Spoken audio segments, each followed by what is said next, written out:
What's going on, guys? It's your buddy Zilla, and I'm back with another stream. So we're gonna be doing some reactions tonight. I'm gonna have a game for y'all tomorrow. I know what I'm gonna play. So hopefully you guys stay tuned for that. But yeah, I'm just gonna do some reactions for tonight, man, and then call it a stream. But if you guys enjoy the stream, please leave a like, share, comment, subscribe. If you're new to the channel, and yeah. That being said, let's get to it.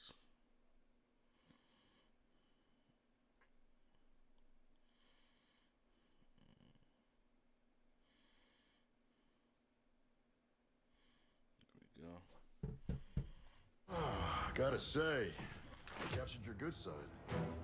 You know what Tomb Raider is. Chances are you've played one of Lara Croft's many adventures, or at least one of the cinematic action adventures that her original 1996 expedition inspired, whether that be the Uncharted, Horizon, or Star Wars Jedi series. But now it's time to go all the way back as Legacy of Atlantis takes us full circle in a reimagining of the story that kick-started an entire genre. We recently had the opportunity to play through its short water puzzle, cartwheel and dinosaur shootout filled demo, which certainly felt familiar, albeit with a gorgeous new lick of paint and more modern tweaks sprinkled in. This mechanism looks like the waterfall regulator, but clearly it's not working. It was fun, and we were left intrigued to see how deep this merging of an old story told using a new box of tricks will go when the full game releases next February. 30 years is a long time, especially in the rapidly evolving world of video games, and if you've picked up a controller and attempted to play the original Tomb Raider recently, nothing emphasises that like how Lara Croft controls. Stiff and heavy, with your thumbs the victim of her sluggish turning circle, Lara's manoeuvrability resembles that of a transatlantic ocean liner more than an enterprising Atlantis explorer. Thankfully, this remake, co-developed by the series' long-term custodian Crystal Dynamics and newcomer Flying Wild Hog, fixes this. This Lara is light on her feet, with a floaty jump more reminiscent of Princess Peach than Nathan Drake. It takes a little getting used to at first, especially if you've become accustomed to the adhesive-fingered approach that Naughty Dog injected into the action-adventure game, which was the foundation for Tomb Raider's most recent Survivor trilogy. Stunning. We made it, Dad.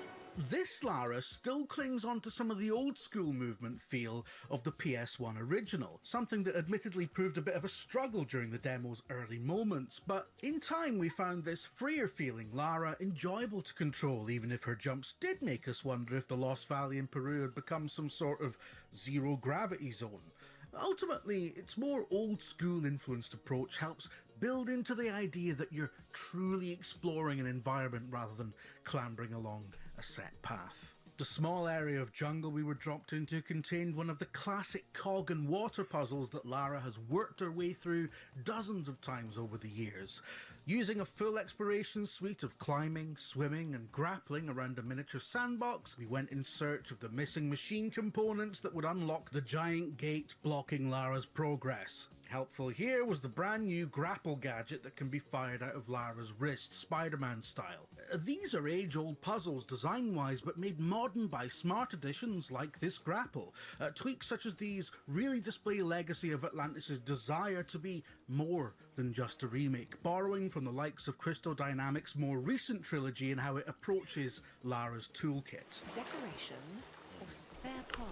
A further addition is the number of collectibles littered throughout the world and the ability to survey the environment in search of the secrets using Lara's scanner. From what we can tell, Legacy of Atlantis is still a largely linear adventure, but venturing off the main path will reward you with all sorts of treasures, whether they be documents that build out the lore of an ancient civilization, or objects that grant Lara extra skill points. Unfortunately, the skill tree menu was locked off to us in the demo, so we can't tell exactly how we'll be able to tweak her abilities, but its mere existence is again a sign of newfound depth. And that all makes sense, because although Legacy of Atlantis is a retelling of the British adventurer's first story, it's actually part of the same universe now as the prequel trilogy that ran between 2013 and 2018. It's the only thing that makes sense to me now.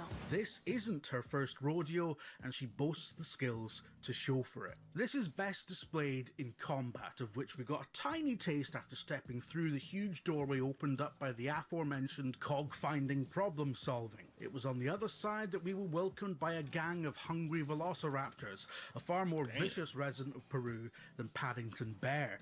That's probably for the best though, because the thought of unleashing multiple rounds into one of Britain's most adorable imports would have probably led to a lot of crying. Thankfully then, it was the job of one of Britain's most deadly exports to take on these prehistoric menaces instead, dodging, cartwheeling and backflipping out of the way of their deadly lunges. Get enough room between them and you'll be able to fire those iconic double pistols that handily come complete with unlimited ammo. The shooting felt snappy and responsive, but really came alive once another new skill up Lara's non-existent sleeves was introduced: the focus system. Look, we don't have that much footage, so I'm just going to show you all that again, right? Performing well-timed acrobatics during combat and evading enemies at the right time builds up the focus meter, filling up charges that can be used with a quick press of the right bumper. Upon doing so, she stylishly spins into the air and enters bullet time, allowing you to unload full magazines into enemies as they practically freeze in the line of fire. It's a great addition to the action, further bringing these classic fights into the modern age while giving Lara a welcome edge in encounters. We're intrigued to see if more powerful uses of these focus changes await deeper in the game, perhaps where they could be used in a similar way to how Sucker Punch's Ghost series grants you devastating attacks and abilities at the cost of using more than one circle of energy.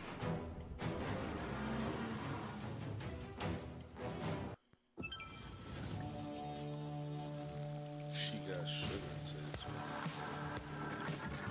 You seem like one of the good blacks. Wow. Thanks. My day been good so far.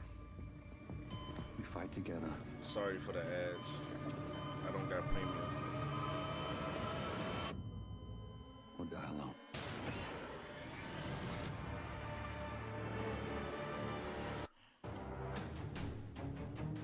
Before we could experiment too much with Tomb Raider's own take on Gun Fu, a rude interruption was made as one of the series' most iconic moments took over the scene.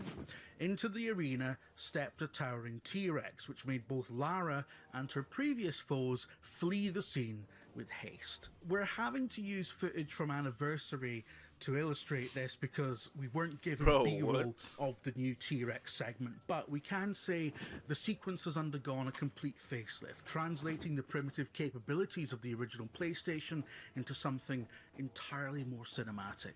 Rather than a simple shooting affair, the scene now begins with a playable chase down a treacherous jungle pathway as Lara slides, swings, and clambers to escape its sharp-toothed maw. There's a great sense of peril in the cinematography and effective use of slow motion as Lara slides between the dinosaur's legs, mirrored by a great sense of muddled bewilderment and desperation in the voice of Alex Wilton Reagan, the latest actor to pick up the dual pistols. And partway through this attempted escape is where our time with Legacy of Atlantis ended, as Lara plunged into a river, her rope bridge escape route destroyed by the T-Rex. This cliffhanger concluded a short but varied look at what this latest reboot of Tomb Raider has to offer, and so far it feels like all the necessary ingredients are there. At its core, the design attempts to blend the classic feel of Lara Croft's movement with a more modern approach to combat and exploration. This figure they're worshipping, could it be Qualopec? What more could you ask for? We're looking forward to see how all that comes together when Tomb Raider Legacy of Atlantis arrives on February 12th, 2027 for PlayStation 5, Xbox Series X and S, PC, and Nintendo Switch 2. You could play it in the Peruvian jungles, imagine that. For more on Tomb Raider, why not check out our exclusive behind the scenes clip? And for everything else Lara Croft, stick with IGN. I can only trust you with this. So I played all three of the Tomb Raiders, Rise of the Tomb Raider, Shadow of the Tomb Raider, and damn, I forgot the other one. Fuck, but yeah, I think the one I liked the most was Shadow of the Tomb Raider. So We fight together.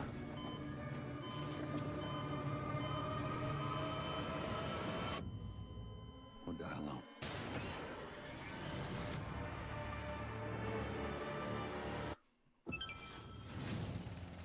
Bro, these forced ads is fucking crazy. Alright. So now I'm about to react to Fable. Official build and extraordinary. I never played Fable, so I don't know what Fable really is. So yeah. If you guys know what Fable is, please tell me. Fable is a beautiful open-world action RPG, packed with drama, jeopardy, and high-stakes choices that change the world. But at the heart of Fable is a game within a game. An endless, interconnected life sim where you'll be remembered for changing people's lives, building property empires, manipulating the economic fate of entire settlements, and more. And as you do all this, you'll build different identities and experience a complex, nuanced morality that is so much more than good versus evil. It's what you'll do in Fable when you aren't saving the world, and we call it building an extraordinary life. Let's dive in. Here I am in the middle of Oakshire, one of the 6 regions in our visually diverse open world. It's characterised by beautiful rolling hills and lush, colourful foliage, inspired by the British countryside. There are settlements of different sizes throughout the world, each with their own population, traits and landmarks. Albion is full of variety. We can see one of those settlements up ahead. Silverbrook, a peaceful farming town and the largest settlement in Oakshire.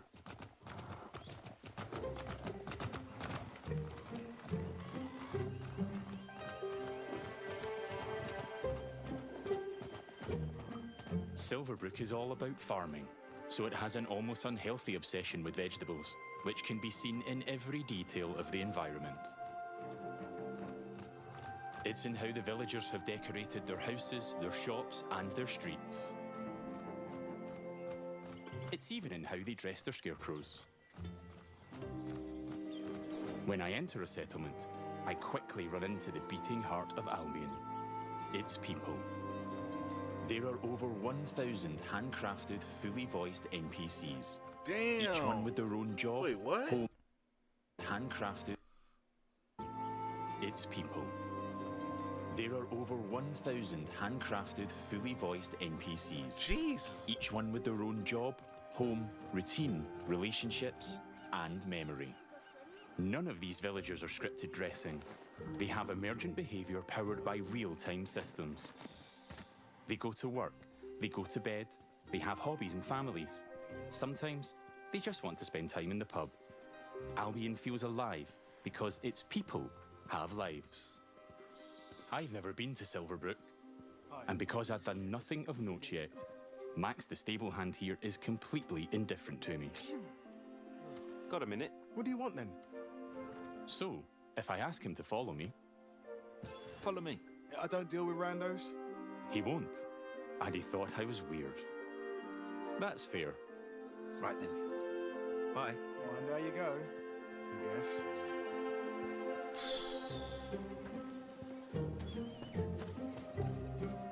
In the story, I'm here investigating if there's a connection between Isabel, the powerful red-cloaked hero I'm pursuing, and the strange magical incidents being reported in Silverbrook. Is that a hero? Wait. I've heard something about giant vegetables and a hero called Arden, who lives nearby. Maybe they could help me find Isabel. And it seems there's a bit of a commotion in the town square.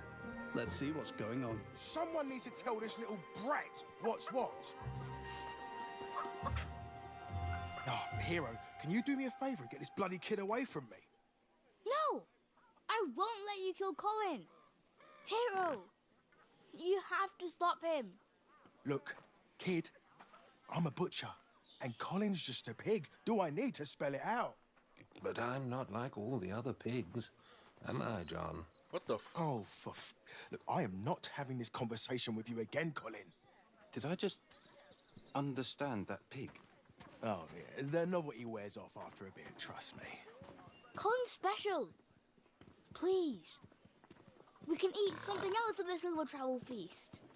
Well done. People are expecting a hog roast, kid. And I've been preparing this pig for ages. But I've only just learned to communicate. Who knows what else I could achieve? I've got potential, hero. Don't let me end up on a spit. Please. Well, this certainly qualifies as a magical incident. What you're seeing here is not a cinematic. It's just one of the hundreds of story conversations in our game. We have over 2 hours of high-quality, performance-captured cinematics, just like the ones you've seen in our trailers. But in these conversations, you'll make hundreds of branching dialogue choices that change what happens and how people feel about you. It's important to note that every choice has a consequence. It's up to me if Colin lives or dies, and I think he should live. I mean, come on, he's a talking pig. Let the pig live. Yes! Thanks, hero. I knew you'd understand. No hard feelings, John. You don't make the decisions here. This is my pig, bought and paid for. I can see his point, so I'm going to pay the butcher. What's the pig worth to you? I'll cover it. Oh, it's not just a pig. It's provisions, labour, faff. We're talking thousands. Damn. 2,000 gold. That seems pretty steep. All right, Colin's worth it. Here. This should cover your expenses. Fine. Those rumours about Dave's veg better be true. Feast going vegan this year. Hero, you saved Colin. Mum gave me these, but I think you deserve them more. Thanks. Maybe you could help me back. The guild sent me. There's been reports of strange things happening around here. Like what? Who's in charge around here? And where's Arden, the hero? Arden doesn't really come around here anymore. You should try the sheriff. His office is nearby. Come on, Colin. Let's go.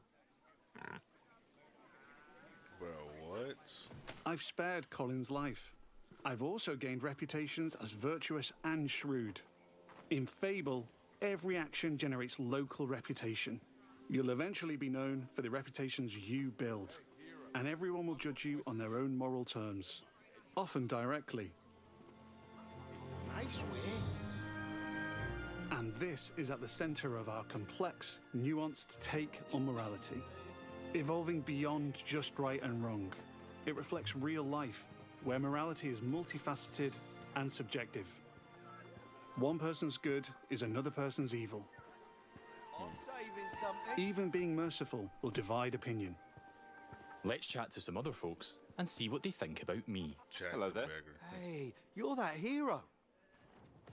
This is Jack the Beggar. He's a commoner who's unemployed right now, which is a shame, given he's a hard-working sort of person. On the right is how he feels about me. Jack likes my virtuous reputation and thinks I'm principled. Other NPCs might feel differently about my choices, because each has their own moral view on the choices you make. There are lots of ways to interact with NPCs. I'm going to give some gold to Jack, because he seems nice, and he's a bit down on his luck. For you. I hope it helps. Oh, this is going straight in my pocket. Cheers. He was grateful for that, and he felt I was being kind. Let's give him a bit more. Here. Don't spend it all at once. This takes the edge off. Thank you. That made an impact. I've gained a reputation for being kind, and I'm known for it across Silverbrook. Everything you do has a consequence. Let's leave Jack. So long. You're like a breath of fresh air, you know? I do like Jack, though. Maybe I should buy him a gift. There are lots of shops with different stock across Albion. Let's go to the general store across the street to see what they have.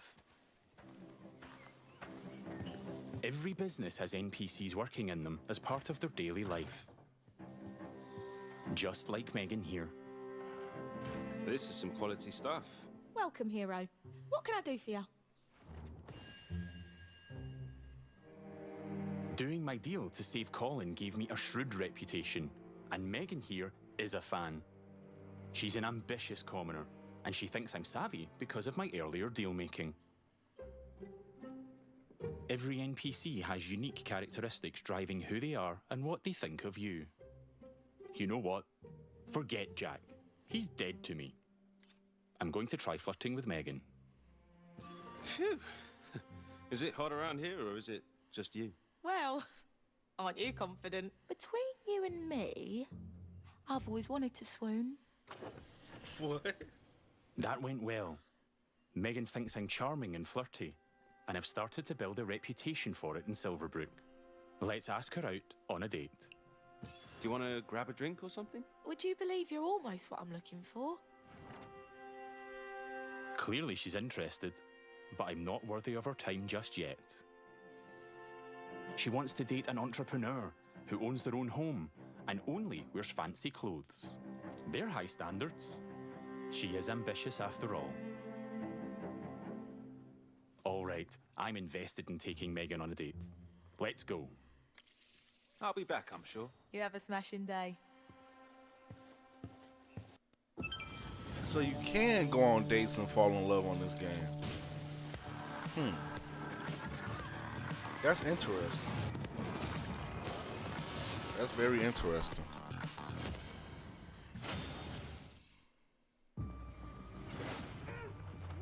Either we fight those things together, or die alone.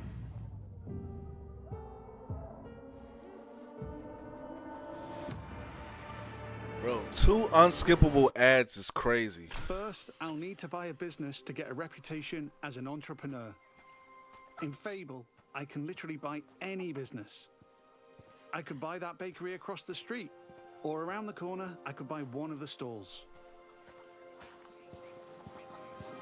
But you know what? I think I like the pub, the Silver Trough. It's simple to buy a property. Interact with the deed outside the front door to see income, price, and the number of people employed there. To be honest, I've always wanted to own a pub, so let's buy it. Maybe this is the start of my business empire. Oh, wow. I'm a proud new pub owner. Now I can set prices and wages, and I can manage the staff. That's crazy. Every villager performs differently. Here, Susan the bartender is great with customers because she's caring. And that's giving my pub an income boost of 10%. Thanks, Susan. The pub's understaffed, though. As the new owner, I should probably sort that out. And guess what? I know just the hard-working fellow. Let's go back to Jack the beggar. Oh, you can give him a job? You're so pure.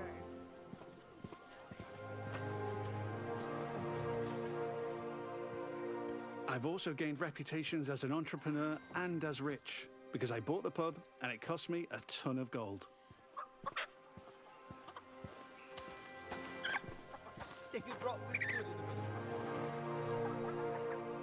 Jack, you're no longer dead to me. Hi there. Hey, you. Jack still likes me for my kindness earlier, but I like that Jack is hard-working, so I'm going to give him a job in my pub. That's crazy. Got a job, if you're interested. I can probably do that, yeah. I can hire anyone, providing they like me enough to accept my job offer. Great. Jack is thankful I've made a positive impact on his life. He's no longer a beggar, and he's now a bartender. Cheers. Yeah, makes sense. There are so many other people to talk to. Villagers react to the reputations you build, They'd help with anything. and they remember the things you do to them. Now the pub is fully staffed, and Jack can head off to work. Incredible. Take your time, Jack. Next, I need some fancy clothes. Let's head to the tailor. What a cheeky charmer. There are lots of places I can update my look. Tailors, hairdressers, tattooists. And every settlement has different options available. There are rare outfits to discover in the more dangerous parts of Albion too. There are tons of options to create a unique look for your hero.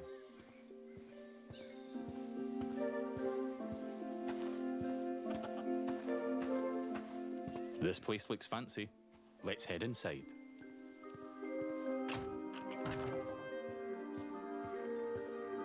This is the tailor, Rhiannon. So much choice on offer. We're closing soon. Just like real life, wealth is a divisive topic, and Rhiannon has her own views. In stark contrast to the ambitious Megan, she's very much not a fan of rich entrepreneurs, and she thinks I'm out of touch. Which makes sense, given she's humble. Let's have a look at what she's selling. Given she's Fancy humble. clothes, hopefully. Can I see your stuff? Don't waste my time. Rhiannon's jacking up the prices by 80% just for me. Looking closer reveals why. Wow. That's just how much she hates me. That's This crazy. is just one example of where your choices ripple through all the interconnected systems. And here I've got our character customizer. I'm free at any time to find a wardrobe and change a bunch of different things about myself. I can change my skin tone, body, head, hair, and lots more. In the tailor, I can only buy clothes. But there's over 120 different shops in Albion, each with their own stock and items to buy. Let's finish my outfit with some fancy shoes.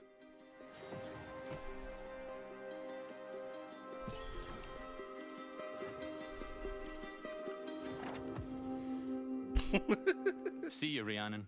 Take care. Yeah, all right. We don't get on, but it's been a pleasure. Now I'm really looking the part. Let's check on my relationship with Megan. At any time, I can dip into property and people screens to track my loved ones, of which there could be many, because I can have relationships with everyone in Albion if I like. It would just take a while. While I'm here, I can see the reputation cloud on the right. It shows me what I'm known for in Silverbrook. As an entrepreneur, rich, kind, shrewd, and virtuous. On a single moral scale, these reputations would be seen the same way, as absolutely good or evil. However, as we've seen with Megan and Rhiannon, Fable's morality reflects the complexity of judgment we see in the world today, where everyone has their own moral view. The last thing left for Megan is to own a home. I'm a bit short on cash though, seeing as I paid a fortune to save Colin and bought a pub. But since I've bought it, I've been earning passive income. So let's swing by to collect it. The people of Silverbrook all have their own nuanced, subjective view of who I am and what they think of me. But if I don't like my reputations in Silverbrook, I can pay the town crier to change them. I give them gold, a lot of gold, and they spread a new reputation for me. If you're rich enough, you can change what people think of you. Here I am at the Silver Trough, now under new management. Let's head inside and check in on our employees. Wow. There's Susan, my star bartender from earlier. Well, aren't you a do-gooder? Hey, you. Working hard? Just who I wanted to see. You. Oh, she fancies me because she thinks I'm compassionate. Sorry, Susan. I only have eyes for Megan. Keep at it. You and me, boss. You and me. Hey. And there's Jack. Let's say hi. How's it going? Just working. You know me. I knew you'd work out, Jack. He is a hard-working commoner after all. Keep up the good work. Farewell. See you, boss. Things seem to be ticking over in here, so I'll head downstairs to the income chest to collect my profits. Looking good. There's an income chest in every business I own and every property I live in. It means I don't have to go to each individual place, and I can collect all my income from any of them.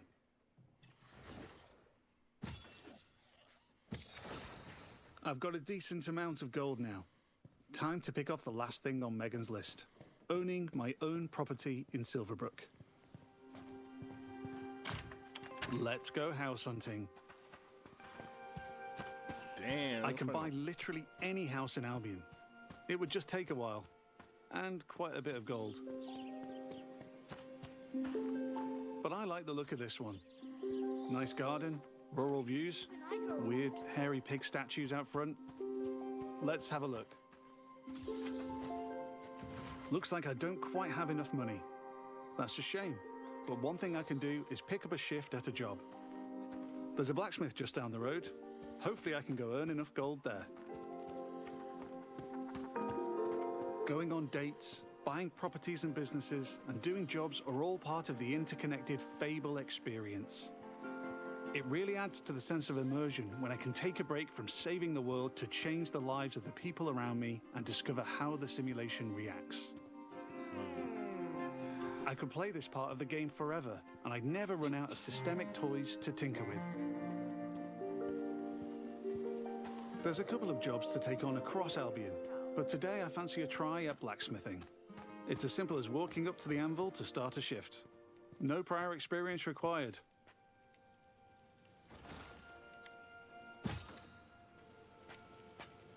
In the interest of time, we've reduced the time limit here, but regardless, it's a classic case of risk versus reward.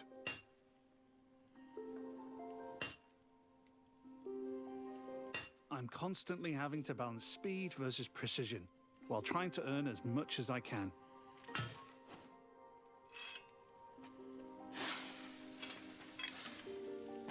I need to hit all the hotspots to complete an item, but if I manage a perfect hit, just like that, I earn a multiplier on my gold.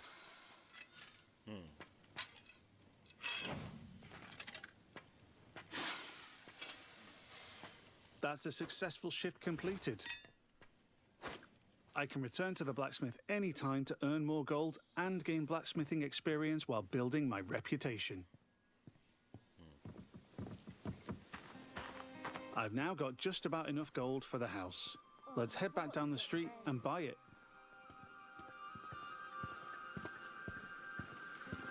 There are guards stationed in every settlement. They're always there to keep a watchful eye on the villagers, and probably two eyes on a hero. If I get caught committing crimes, I'll find myself in trouble with the law, and that will change what people think of me.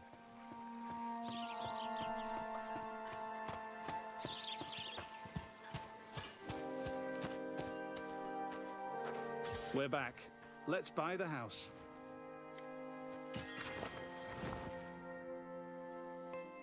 Now I'm the owner, I can hike up the rent or even make it free if I'm feeling charitable. I can manage my tenants too. I can let them stay and keep collecting the rental income, but I want to move in myself. Which gives me the choice to just chuck them out on the street or be nice and give them a bit of gold to leave. And if I chuck them out, that would cause me to be known as heartless. And I'm trying to be nice right now in case I ruin things with Megan.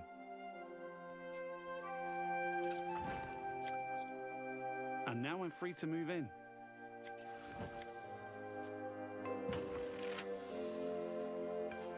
Let's look around. Home sweet home. I can buy any house in Albion. And while this one lacks some square footage, there are huge houses, even mansions I can buy throughout the game. Looks like the tenants left some stuff behind. Offal fans, apparently. Wherever I live, I have access to my income chest and wardrobe, so I can collect all my gold and change my appearance whenever I like. That was the last thing on Megan's list. Let's head back to the general store. Fable has a dynamic time of day that changes what people are doing throughout their routine. It's still the afternoon, so hopefully Megan is still working. If I'm too late, she'll be back home in bed. And there's my new pub with some customers in the beer garden.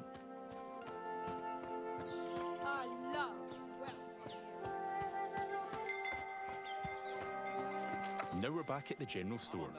Let's find Megan.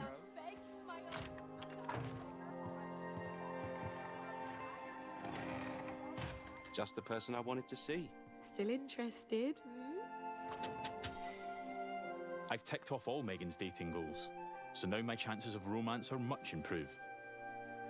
Let's ask her on a date again. How about a date? A date? Oh, I'm chuffed to bits.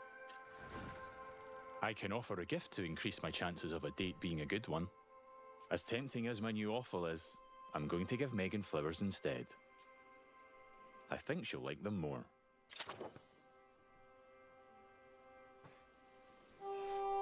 Here we are on a date at the Silver Trough. Hope I'm getting free drinks. You like tall women. Looks like it went well.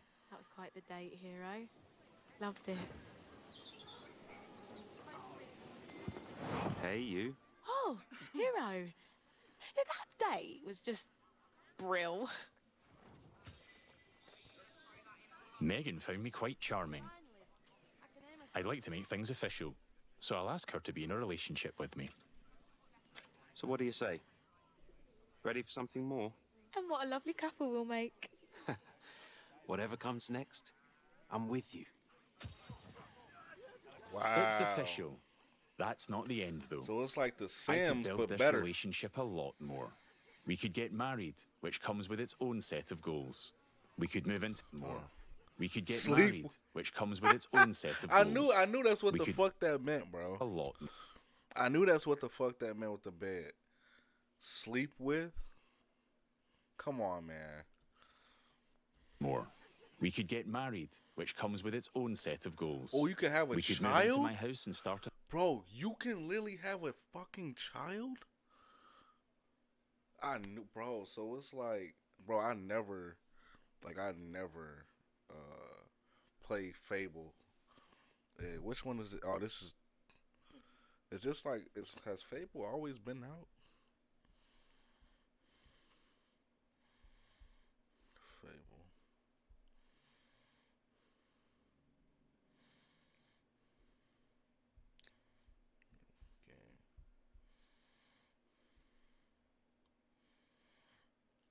Yeah, Fable is a 2004 game. Wow.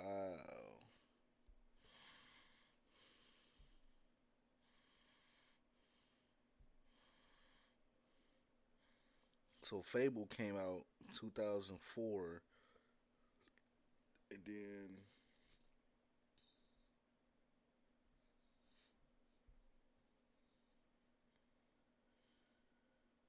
oh, so this is coming out 2027? Damn.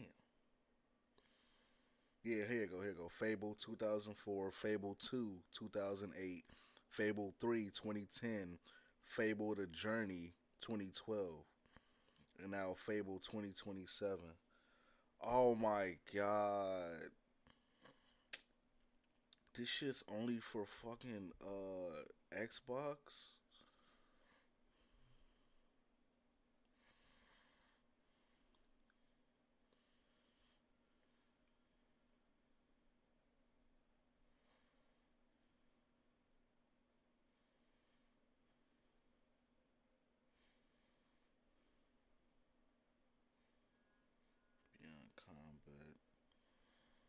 Life simulation. Beyond Con players can own property, get married, have children, and build a life.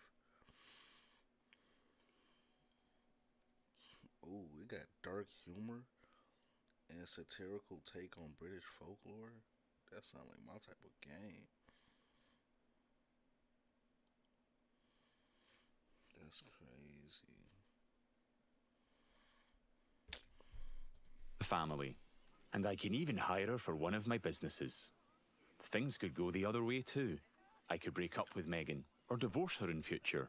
Or I might make choices that make her divorce me. There's lots of ways I could change her life. And she'll remember. But we've seen enough romance for now. Bye, Megan. I have to go. But you're welcome to watch me leave. You have a lovely time, sweetheart. Before we go, I've only really demonstrated what it's like being an upstanding citizen in Silverbrook. Our game is one full of contrast, though, Modest. Yeah, I like it. where I decide the kind of hero I want to be. So let's briefly explore what it's like if I'm not so nice. Hi, Susan. Nose to the grindstone. Love to see it. Lovely to see you, boss. Sorry, Susan. You're fired. No! You're fired. Sorry. You're gonna regret that, swine. No! She's not happy about that. and she thinks I'm being heartless. But because in Fable morality is subjective and varies from person to person, not everybody will have a problem with that. There might even be someone who fancies me because I'm heartless. Villagers also react to my physical actions. If I start firing arrows around the place, they'll start to perceive me as reckless.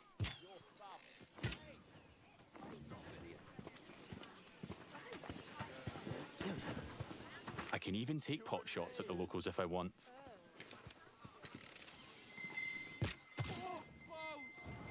And now I've gone too far, but I'm in the mood for a fight.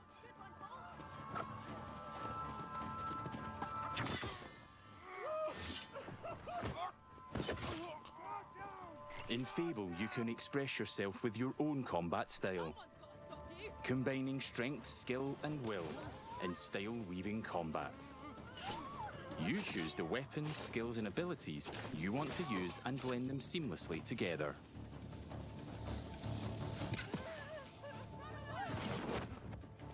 Damn.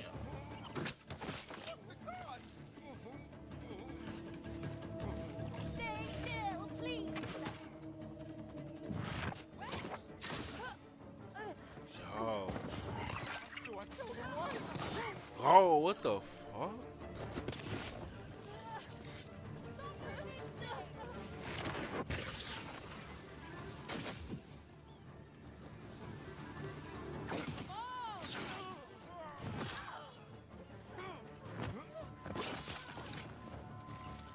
I'm putting up a fight, but backup will keep on coming until I leave Silverbrook.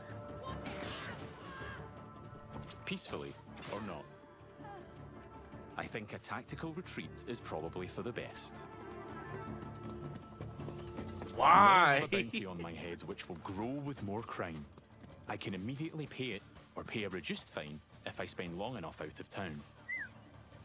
My reputations don't disappear with my bounty though. Once I'm known as a killer and a criminal, it'll stick with me until I put in the work to change what people think. Or until I've made an expensive visit to the town crier. Because the people in Albion remember what you do.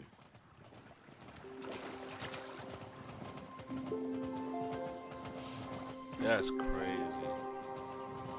Over the past 25 minutes or so, I've bought a pub and a house, been a landlord, and changed a beggar's life.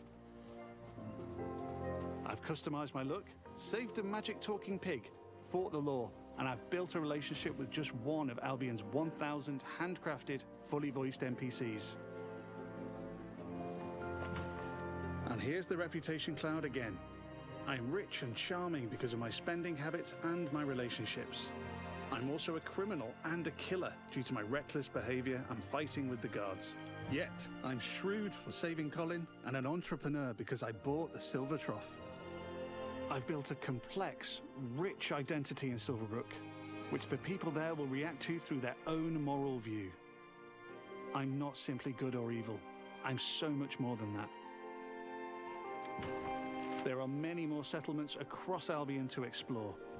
My identity is mine to create in each one, and everyone will have their own perspective on what I do as I build an extraordinary life. Thanks for watching, and stay tuned for more in-depth Fable information as we move closer to our launch.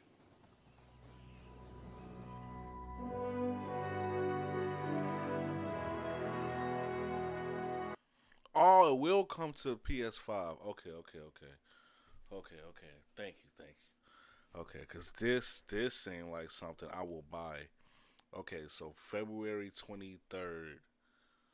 Okay.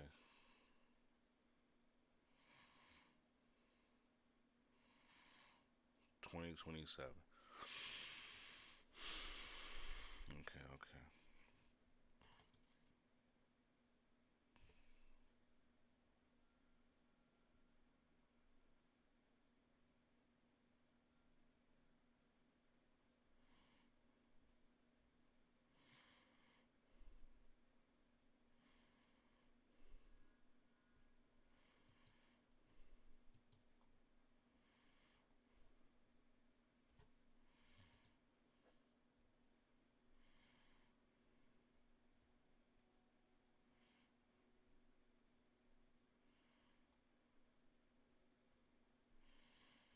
Wondering why they ain't say nothing about this game.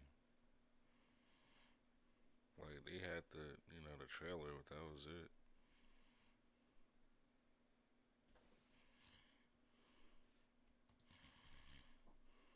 So who we playing? Local crew. They haven't lost since 1996. Is that Beckham? Didn't matter who showed up. They owned that pitch. They say Zidane didn't speak for a week. Apparently you can go from 0 to a complete site in just a single prompt with Wix Harmony. I don't know if this is going to be possible or... Love to get on top of that. Can I get on top of that? You guys need a picture? Hold on. Don't worry, they're not gonna arrest you. Just chill.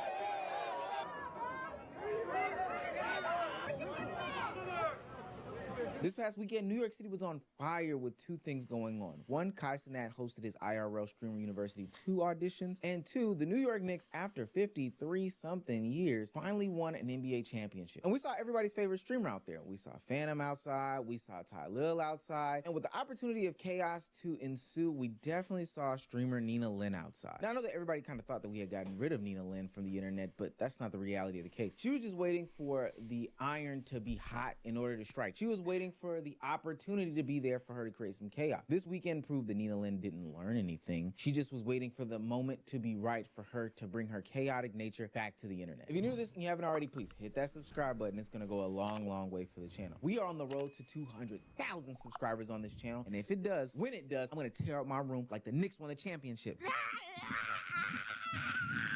Now, back into the video. Now, to be fair, New York City was buzzing this past weekend with an opportunity to win an NBA championship for the first time in 52 years. The fans were going crazy. And when you mix the already chaotic environment with a chaotic streamer like Nina Lin, you can only expect that you're gonna get something god-awful at the end result. In an attempt to galvanize the crowd, Nina Lin decided to take to the streets and do the unthinkable. She flagged down an Amazon truck that was passing by and offered him $10 in order to steal/borrow his truck for a moment. Love to get on top of that. Can I get on top of that? You guys need a picture?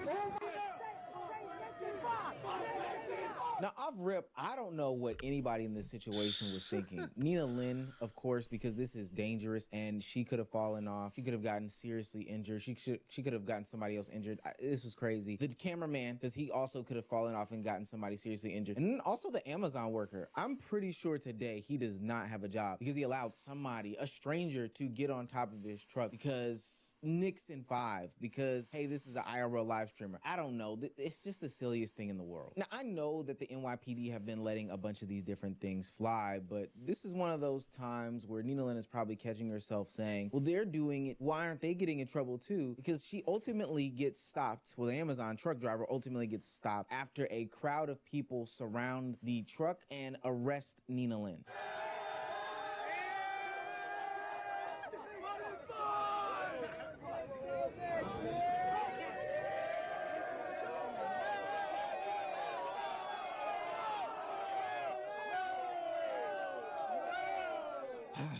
Oh, Nina. Now, I'm not gonna lie, they do kind of rough Nina Lin up as soon as she gets off that truck. That officer, boy, he thought he was on Chicago Blue, NYPD, whatever NBC show they got on television right now, because he was starting to go a little bit crazy. But what's crazy to me is that Nina's facial expressions as she is getting hauled off are almost like questioning why in the world she's the one getting arrested, why in the world she's in handcuffs, why are the police treating her in this situation? And although I don't know the penal codes, you know, I'm not a lawyer, I can acknowledge that, but I'm almost 1,000% certain that you can do Subway Surfer IRL. You can't ride on the top of a truck as it is going down the streets, as that is, I don't know, dangerous. Hot take, shocking, that's dangerous. You just can't do that. I think it's also worth noting that at this time when she is getting hauled off, her cameraman, who was also on top of the truck with her, decides to do the dash. He decides to take off and leave Nina Lin for whatever the NYPD is gonna do for her. And I think that goes to show how people want to be be associated with Nina Lynn. It's good for the moment. It's good for the laughter. But in reality, there's consequences that I don't want to face or don't have to face. So I'm just going to skate off and run as fast as I possibly can away from you. And as the night progresses, the Knicks win Game 5. They go on to win the NBA championship with that seal of a win. And Nina Lynn had to watch all of it from behind closed doors as a die-hard superfan. She does get released that same night, but you can almost guess how Nina Lynn is going to address the internet after she got arrested for putting herself on top of an Amazon truck and driving down the street. I ain't even do shit wrong. Yo, tell me if I did anything wrong. The Amazon guy said go in the car. I said, bet, bitch. I go in the fucking car. If you're gonna arrest me, arrest my cameraman too, bitch. That motherfucker ran off. He has my setup. He has my tripod. He has my portable. He has my passport. I fly to Bali tomorrow night. Hey, out of the 63 people that got arrested last night, I was one of the 63 people, bitch. They had 100 motherfuckers on a bus, but they chose to arrest my ass on an Amazon e-truck. Bitch, you got me fucked up. Fuck you. It's okay, you free. It's okay, you free. That's crazy. Is that crazy? No, that gotta be racist. That is racist. That gotta be racist. Yeah. That gotta be It's racist. 'cause she's Asian. Like, It's because I'm Asian. Tell him. Literally, it's literally because she's Asian. It's because I'm Asian. Get the fuck out of here. I've been No way she pulled the lack of accountability gimmick. Who would have ever thought, right? And then you have some birds passing by, only validating her thought process and logic as to why she got arrested. Yeah, Nina, shocker. You were gonna get arrested. Why? Because you were on top of the actual shits. Now, granted, they probably could have got your cameraman too. I get that. But ultimately, you got arrested and it was just. It was rightfully so. Instead of worrying about others, Nina Lynn is worried about why she got arrested, pulling the race card, acting as if she was done wrong, etc., etc. And I think all of this matters because it only validates Kai Cenat's claims just 24 hours before this on top of an Amazon truck situation where Kai Cenat at Nina's Streamer U audition tape said that he was disappointed in her. Okay, how do you feel going through a lot within the past year? How do you bounce okay. back from that? That's what I want. I'm not gonna lie to you. Hold on, I knew you was gonna ask me this shit. You know, it was a little messy. It was messy. It was really messy. Nina. Yes. It was really messy. Oh shit. And I ain't gonna lie. Yeah. Content aside, I was disappointed. Watch the FIFA World Cup 2026 live on Fox, June 11th through July 19th. Kai Cenat is probably referring to the plethora of incidents and involvements that Nina Lynn has been a part of just a year after the whole Streamer University blow up and take off. Streamer University 1 gave Nina Lynn the ultimate green light in the streamer world. And she, after being a part of the event, went to everybody's stream. She was partnered with Agent. I saw her do things with some of the FaZe guys. She was anywhere and everywhere. But that doesn't discount the fact that during that time, she had, I guess, at best, some shaky moments behind her. We're not just talking about the whole Saeed incident in which she groped up on him and pinned him down. We're also talking about the incident with the mom and the daughter at the salon. We're also talking about her actively shoplifting and getting caught on camera and all the other crash outs and other publicized incidents in between. For what it's worth, I do think that I went a little bit light on Nina Lynn last year, but there are many other channels, clipping pages, all these things that covered every step of the way the bad year that Nina Lynn had. She even got kicked out of a group that she was a part of because they were sick of her and her lack of accountability. Last October, there was a lot of instances that happened with our group member, Nina. There was a lot of clips that came out that we just couldn't align with as a group. Because of that, we took a very intentional break from the channel to figure those things out as a group behind the scenes. As the months unfolded, we just couldn't come to an agreement as far as an agreement in values and what we stand for. Therefore, we and Nina have parted ways. And now, as she sits across from Kai Cenat trying to apply for Stream University 2, it seems as though that past has caught up to her because Kai Cenat is disappointed. Like a lot of her fans were and a lot of other people who gave her opportunity was. But what really hammers home the situation that happened 24 hours later at the Amazon truck was the things that she responded to Kai Cenat after he had voiced his disappointment about her and her actions. I'm not gonna lie, it was a lot. It was a lot, even for me personally. And I go through mad shit, so I was like, damn, what do I do? And in a moment, I was like, I did not bust my ass for all this for no reason. Yes, I may have messed up, but I try to do right. So I hit up all these people. I hit them, talk to myself. I said, I talked to them too.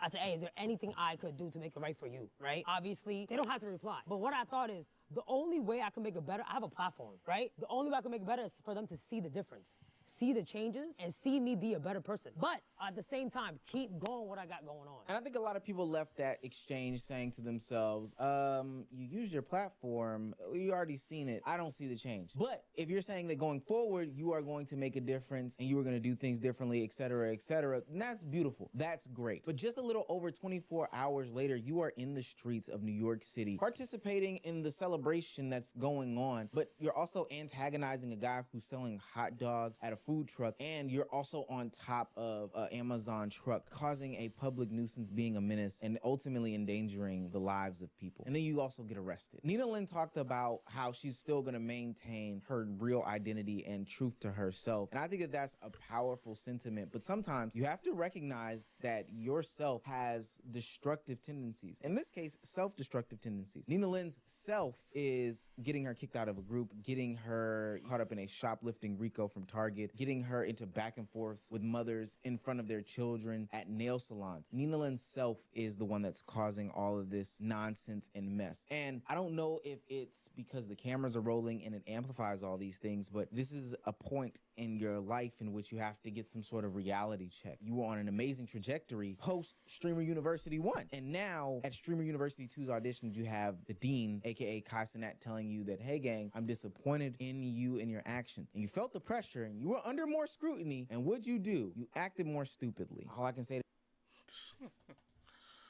Yeah, these be the same people that be having a big dumbass platform, bro. I never understand it, bro. Like, I don't get why people, you know, like, it's just the content that they do is just like, come on, bro. Like, what are we doing, bro? It's not even fucking content for real. It's not even content for real, bro. Just being a fucking nuisance. But hey. Stage tour. So.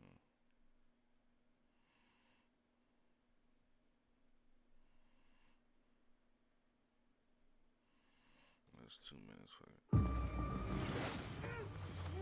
Either we fight those things together or die alone.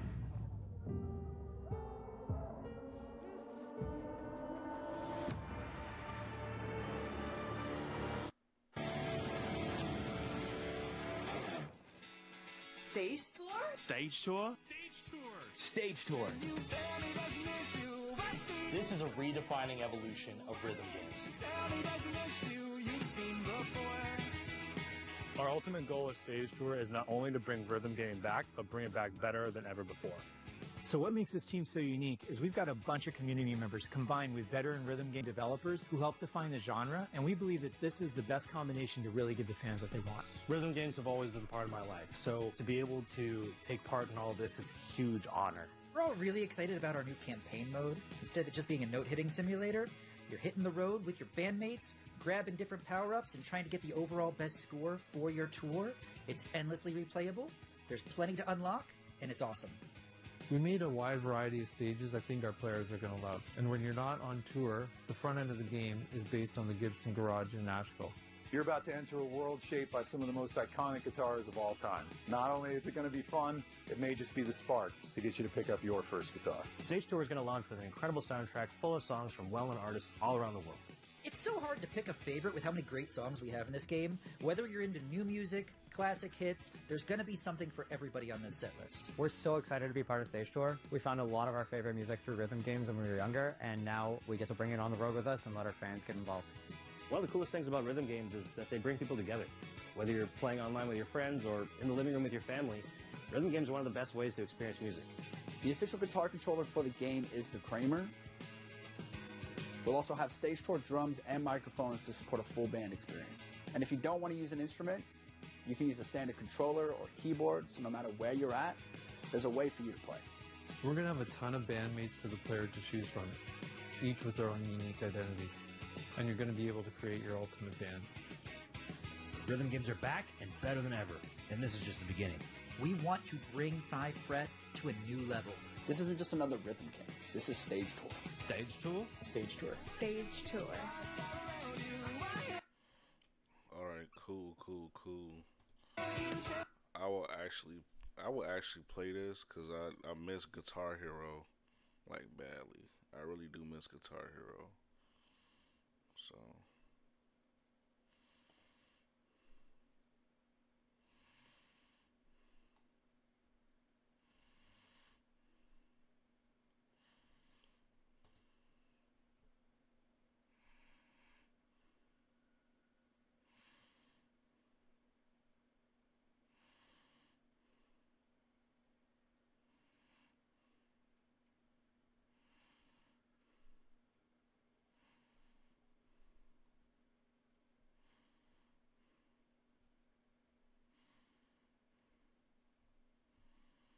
Batman, Bad Seeds.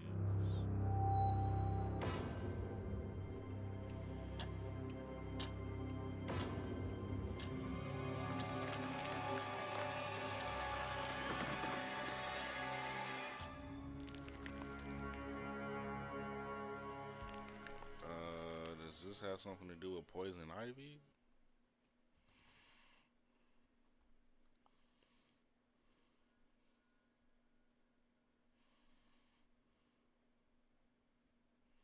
That's what I'm saying.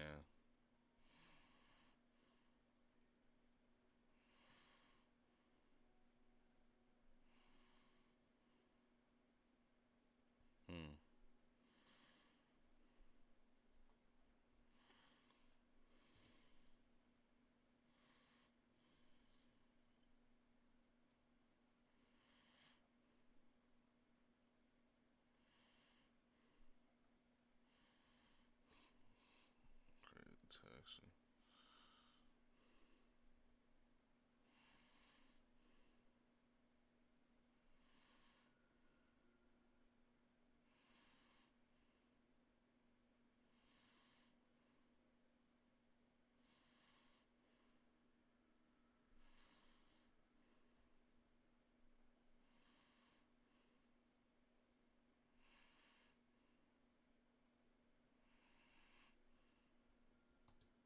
Regardless what you thought we was going through, what I thought we was going through, if it took 14 years to sit on this couch and hash that out and talk, or if it took me taking some time out to just spend 2 hours with you on the phone and really answering the questions that you had. These was questions that was built up for 14 years that other people probably was adding on to your pressures and your mindset and your perspective. It took me to go through what I went through to have the time to come back and be at peace with being able to answer all your questions with actual facts. So I appreciate that. And I put it out there to the world that we wanted you on the couch. We did it done. And this is how you handle business. If anybody got any questions out there, you get on the phone, you holler at them. It don't matter. Bro, what the fuck is Melo talking about, bro? Are you just talking, bro?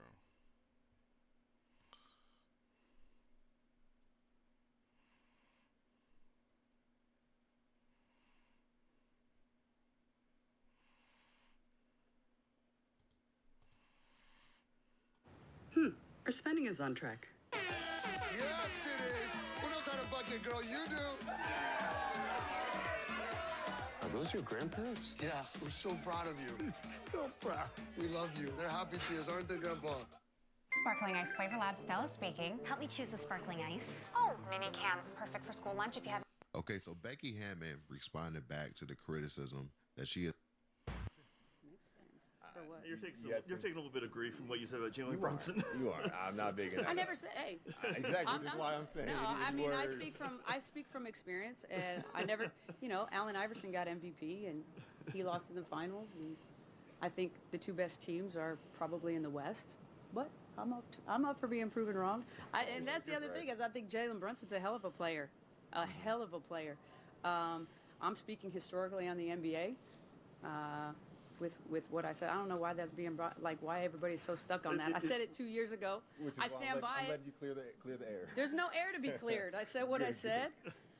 He proves me wrong. He proves me wrong. I mean, I good for him, but I do think the two best teams are in the West. And we know who you like, right? Oh, well, you know who I'm cheering for.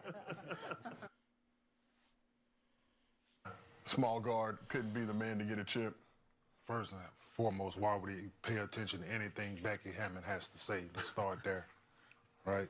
Let her stick on that side of the basketball. I'm dead ass. Like, why would he pay attention to anything she has to say? Yeah. Like, who cares what Becky Hammon has to say about Jalen? She was Pop's first assistant for. So I don't care. Yeah.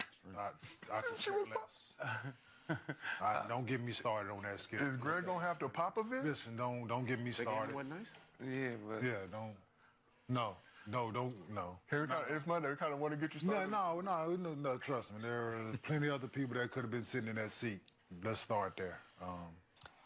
And one of the names that was trending during all this was Becky Hammon. Becky Hammon, who is the coach of the Las Vegas Aces. And that is because a couple of years ago, Becky Hammon was on ESPN serving as a guest analyst, and she said that she did not think that Jalen Brunson, that he was too small to be a champion, like to be the guy. And she, at the time, I don't think she got much heat for it. There were a lot of people that actually shared that opinion and wondered whether or not he was going to be able to deliver the Knicks a title. Now, this is before they had Karl Anthony Towns and before they had made some other moves to eventually get this team that you see right now. So Becky's name is trending, and Knicks fans are just giving her the business. All up and down, every which way but loose. I apologize to Jalen Brunson. The reason I apologize to Jalen Brunson is because I think he's about to go on to win the NBA Finals, and I don't know that I'm going to have the opportunity. I already seen this. I think they're on their way. I already seen that, but yeah.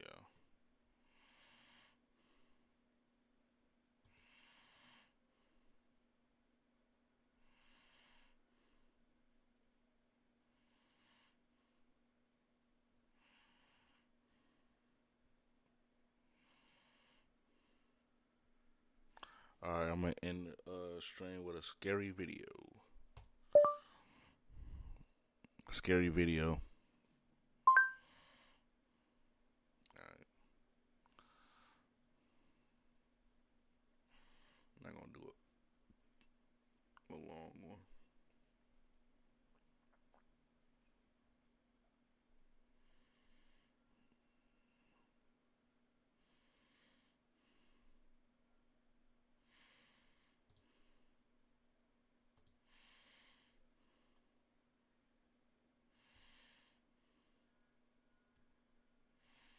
I ain't gonna lie, what's up with the thumbnail? Like,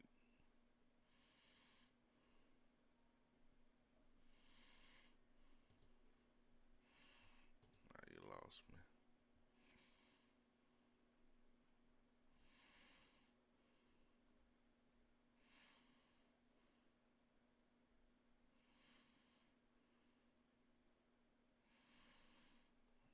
Damn, a lot of these videos long as fuck.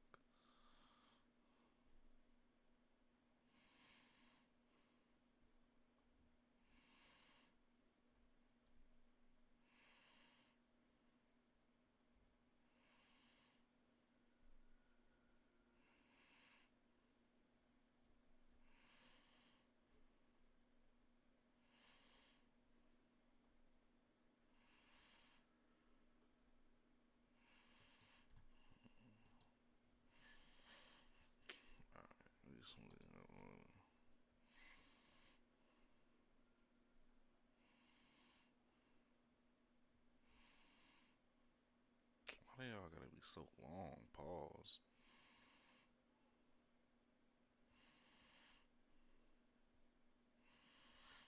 Oh, I'm a beg for amnesia. Alright.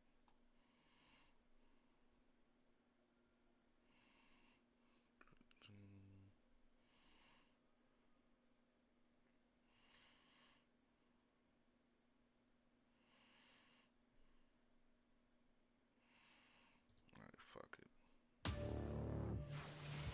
What the? There's a hell mode? A game that never ends, huh? Some of the scariest paranormal evidence is often caught on camera by accident.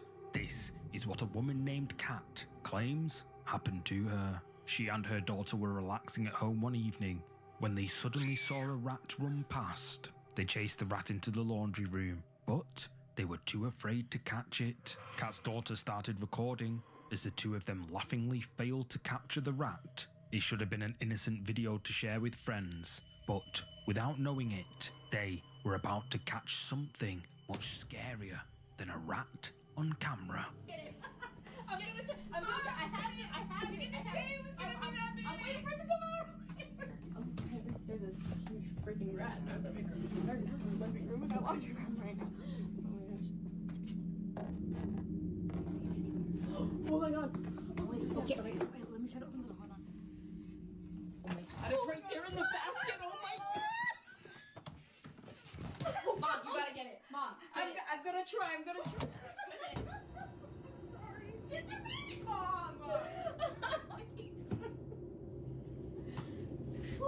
As Kat's daughter points the camera into the laundry room, something that looks disturbingly like the head of a person can be seen briefly peeking out at them. Neither Kat or her daughter appeared to notice anything other than the rat in the laundry room. It wasn't until watching the footage back later that they saw the shape of a person's head. Kat tried to dismiss it as a trick of the light, but her daughter began to believe that she may have caught a ghost on camera that day. However, nothing else happened for several days afterwards, until one day, Kat's son was playing with a remote control car, camera inside it. No one could have expected what the camera would end up recording. And he is playing with his camera, which is in this toy car. And this is where his room is, and this is a toy he used to capture the ghost.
Exclusive Mortal Kombat 2 wallpapers for your PC.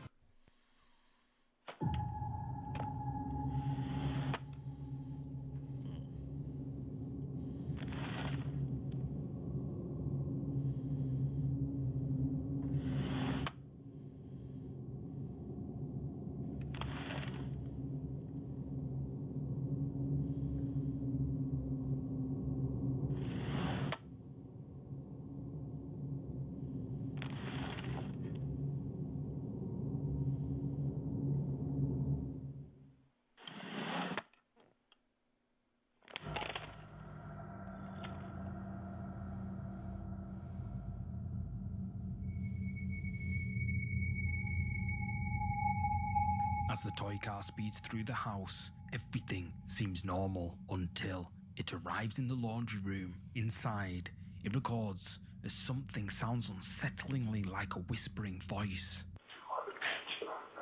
But that wasn't all that would happen. The toy car crashes into the front door, triggering an automatic dog door. The door opens and closes automatically, allowing the toy car's camera to record as a toy tile from outside is flipped up into the air and lands a short distance from the door. When Kat saw the footage captured by her son's toy camera, she was shocked. She now believes that her daughter could have been right all along, and that there really is a ghost haunting her home. And if that wasn't enough to spook you, this next one definitely will.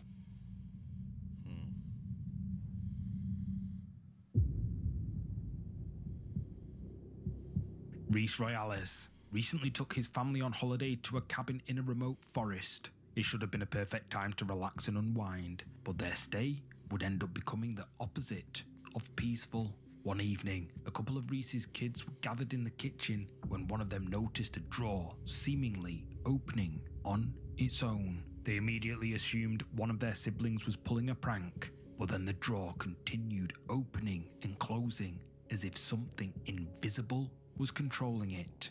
Freaked out, the kid goes to get Reese and the rest of the family from upstairs. When Reese asks what's wrong, the kid tells him there's a ghost in the kitchen. To capture what happens when the family head downstairs to investigate, the kid grabs their phone and hits record.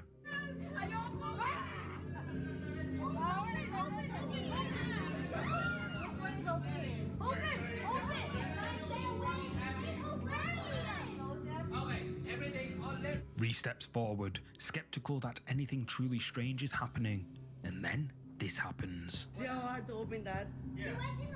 Yeah. Let it push myself. Go. Right. Right, get out of the way. Get out of the way. Reese holds the drawer closed to demonstrate that everything is fine, but then he begins to step away.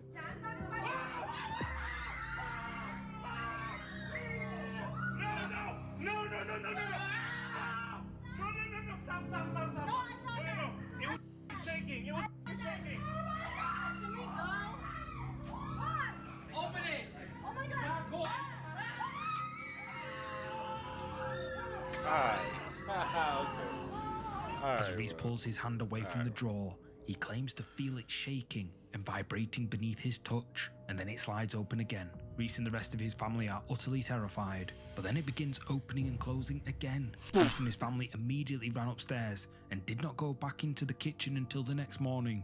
They left the cabin and returned home later that day.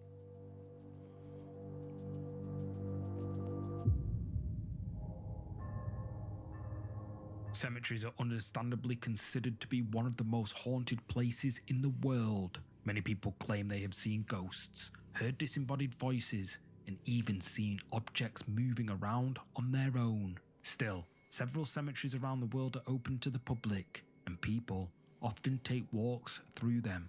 A man called Archie is no different. He often walks through his local cemetery and thinks nothing of the graves and ghost stories. However, one day he witnessed something strange. A set of wind chimes near a grave seemed to move on their own, almost like they had been hit by something he couldn't see. When he told his wife what happened, she suggested he place a trail camera near the grave to see if anything strange took place that night. He did as she suggested, and the camera ended up capturing this.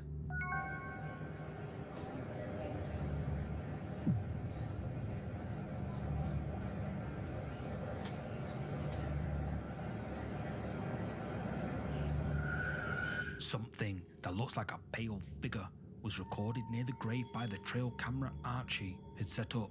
Is visible for a few seconds, then it vanishes entirely. Archie initially wasn't sure what to make of this creepy footage, but he has since come to believe that he caught a ghost on camera that night. Many viewers are also convinced that the recording is real evidence of the paranormal. But what do you think? Is this really a ghost? Let me know. Boring. Next. I've got this. Protect your family's dreams. What a shot. Under the American Family Insurance roof. Imagine being able to build anything just by thinking about it. Meet Base 44. A man called Ryan was working in his garage workshop when he suddenly heard something that sent a chill down his spine. Ryan was completely alone, or at least he thought he was. Coming from the attic above him were strange noises. As he listened carefully, trying to figure out what those noises were, they grew louder. To Ryan, they sounded like voices. Ryan quickly checked, but there was nobody in the attic. Creeped out, he grabbed his phone and started recording. What's that, man? There's stuff up here. Left from the previous owner. Oh.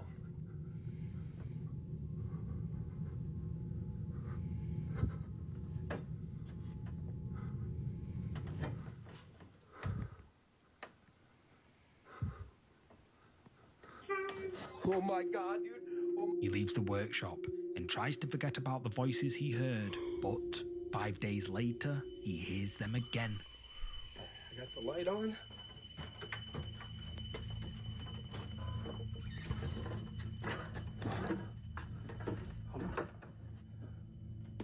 Listen to this. Listen to this. Dude, I'm telling you, man.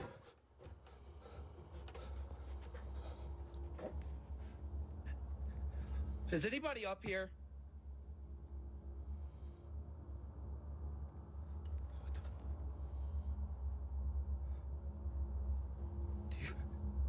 Is anybody up here?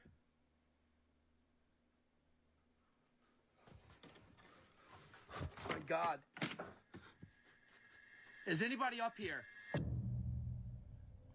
Something appears in the darkness of the attic. Ryan hurries back down the ladder and out of the workshop. He tells a friend what happened, who helps him search the attic, but nothing is found.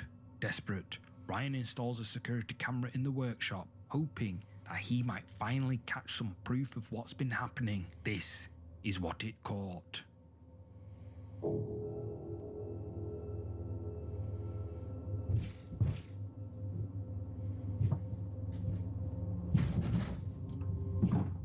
All this leads him to believe that the attic above his workshop is haunted. Horrified, Ryan heads up into the attic to see once and for all if anyone is up there. That video was terrifying, but I saw it and I was like, you know what? I'm going up there. I mean, this stuff is old, bro. What is this? Rebuild, 2000 what? 2013. 2013, man. This sounds like what it must have fell over. I mean, this is crazy. Uh-oh, what is this? Uh-oh, what is this? Mr. and Mrs. Ronald J. Oh, whoa. I don't even know if I want to be touching that. Where's the last name? It looks like it was snapped off. Just as he had expected, Ryan did not find anyone in the attic. All that was up there was old items left by the previous owners of the house. Ryan is now convinced that the reason why he can never find anyone up there, despite all the noises he has heard, is because the attic is haunted by a ghost. One that hides away from him whenever he goes up there. Creepy.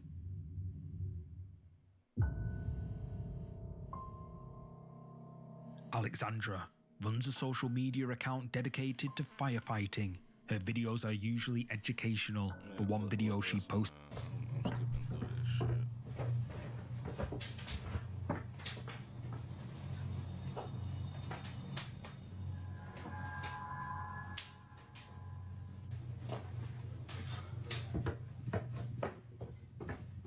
shit. You should see it right now. It's amazing. Look through the window. I better be out there. We're out.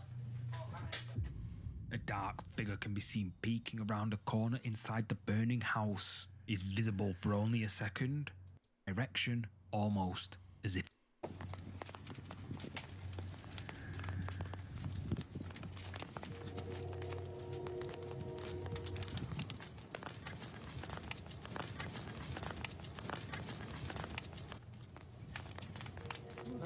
Something that sounds scarily like a child laughing was caught on camera while the house burns in the background. However, Alexandria says that there were definitely no children nearby while the footage was being recorded. Stranger still, while recording a different side of the old abandoned house, Alexandria captured something that made the footage even more disturbing. All day.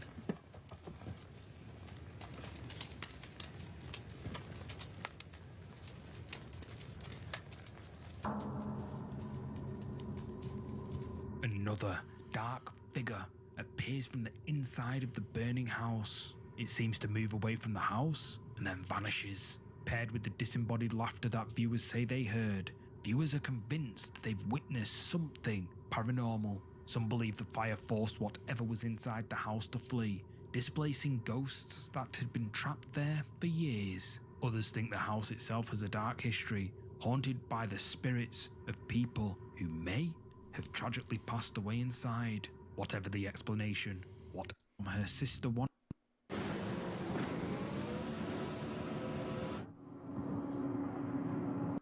night. The video was a recording that Lacey's sister had just made. In it, she and her daughter, Lacey's niece, were showing off the lights they had installed in the backyard pool. Lacey explains that her niece had been wanting to swim at night, but had been hesitant to enter the pool in the dark. At first, it seemed that she was just afraid of the dark, but now Lacey can't help thinking that there might have been a good reason for her niece's fears. According to Lacey's sister, no one else was in the backyard at the time the footage was captured, except for her and Lacey's niece. But someone, or something, was recorded passing in front of Lacey's niece. Strangely, neither she nor Lacey's sister seem to notice. Reddit user Bianca5150 believes she motion alert and decided to take a quick look at the camera feed. This is what she saw.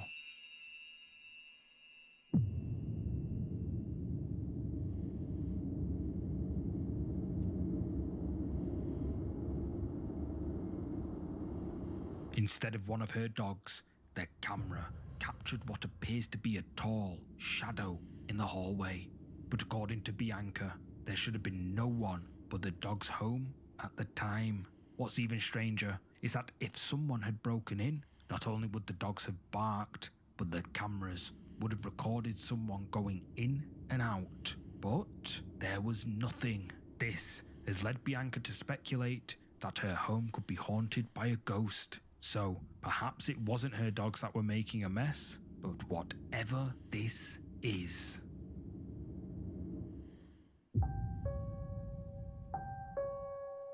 Ouija boards are a popular way for the living to try communicating with ghosts. However, it's said that if you don't know what you're doing, messing around with a Ouija board rarely goes well. Back in 2012, a group of friends from Germany made this mistake. While hanging out one evening, they decided to make their own Ouija board. Using an empty wine glass as their planchette pointer, they began asking questions, and the glass slowly moves around. At first, the friends are laughing and joking, as if they believe they are playing a harmless game, but then something happens that leaves them all shaken.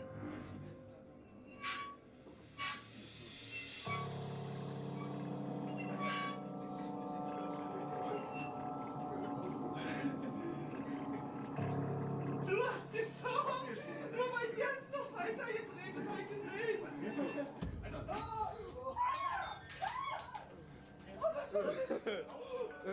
As soon as the friends have all taken their hands off the wine glass, it appears to move around all on its own. But that's not even the scariest part. A moment later, the glass flies up into the air and shatters, sending hundreds of tiny fragments raining down. None of the friends could explain what just happened.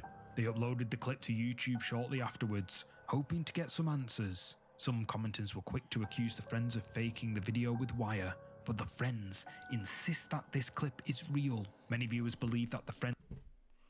My bad, Quantum. Like I said, I'm on 2 different streams, so I was going back and forth.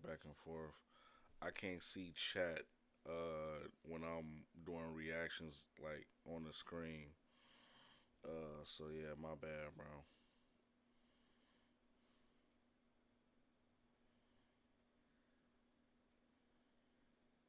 Yeah, I hear you, bro.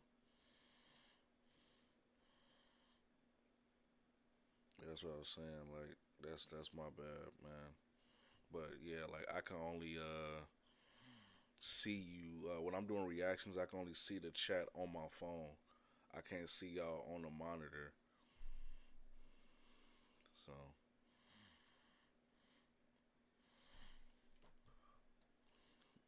Well, I wouldn't say my day was bad, but I would say I did get a disciplinary action from my job, so, you know, but it is what it is. It's life. I gotta accept the consequences of my actions, so I did it to myself. see, at our job, we can't have earphones on the floor, and you know, I did have mine, so I got disciplinary action for that. Yeah. So I gotta survive a whole year without getting another disciplinary action, or I could lose my job, basically. So it is what it is, though, bro. Just one of those life lessons, man.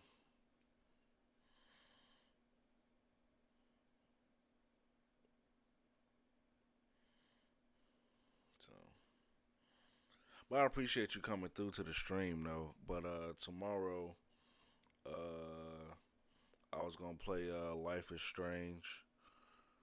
I was gonna stream Life is Strange tomorrow, so yeah. I wish you could have been here for I just finished up Star Wars Outlaws. I fucked with the game. I mean, it's in a playlist if you ever want to watch it and give it a chance. You know, scan through it. But I just got done playing Star Wars Outlaws yesterday, so you know.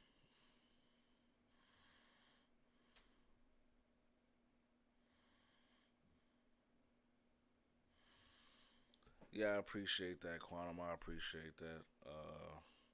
Just try to stay strong. I did tell myself, though, honestly, because I don't know when I'm going to catch you again in stream, but I did say to myself, if I don't get monetized this year, because I've been consistent. I've been consistent. And this is the second year of me being consistent. If I don't reach monetization for this year, I'm gonna just slow down and start focusing on other stuff. I'm gonna still, of course, upload to the channel, but it's just gonna be like less. You know what I'm saying? I mean, in hindsight, they say less is more, but you know, but I will be playing the new games. Obviously, you know, when Wolverine comes out, Tomb Raider, when that comes out. GTA 6, whenever the fuck that come out. But yeah, I just feel like after I go hard this year, if I don't reach that goal of monetization, I'ma just slow down, bro. I feel like that just mean I gotta try a different approach. You know what I'm saying? Which is cool. It's like I say, it is what it is. You know what's funny? Somebody asked me if they could be a mod, right? Look, I know I made y'all mods and stuff, but that was like, cause y'all like first generation, y'all was like consistent watching the streams. I'm not finna keep making people mods if you're not gonna be in the streams, you know what I'm saying? That's not fair to the people that actually be in stream, and then they want to be a mod, because then I can't make everybody a mod, you know what I'm saying? I have to be fair to those that are consistent in stream, you know what I'm saying? So I just, it's kind of funny. I don't know if the person is still watching the streams, but they haven't said nothing in chat since I told them they can't be a mod unless they show consistency, you know what I'm saying? So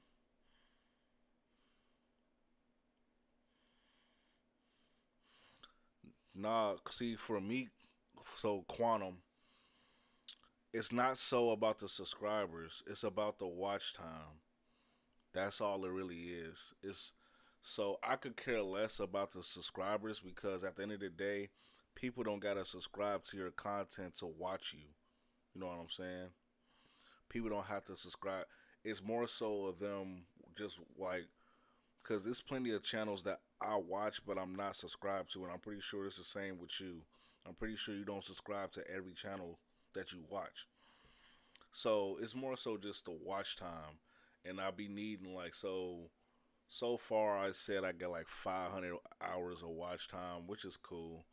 But the goal is to get to 3,000. So I got to reach 3,000 hours of watch time. You know what I'm saying?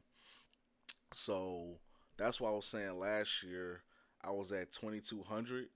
That was the closest I've been to monetization. But you know, after the 12-month period, your watch time dwindles. It goes down after 365 days rolling window. So after December, it started to started to dissipate. Started to decrease. So 2026 this year, I've been trying to keep it from starting from January, and so far with half the year almost already gone. It's already June. I'm at 500 some hours. So I'm trying to figure out is it because I'm making long streams?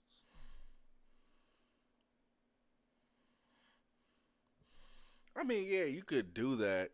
You could do that, but as far as like spamming, I would just say just put a playlist on. It could be one playlist a day. Just one playlist, something that you haven't watched, or you could rewatch, like a playlist a day. So it's like I wouldn't. So don't spam it like you know what I'm saying, on multiple devices like that. Just a playlist a day, because you know how long I be streaming. I got 3 hours, 4 hours. Okay, so that 10-hour special I did with God of War. You know what I'm saying?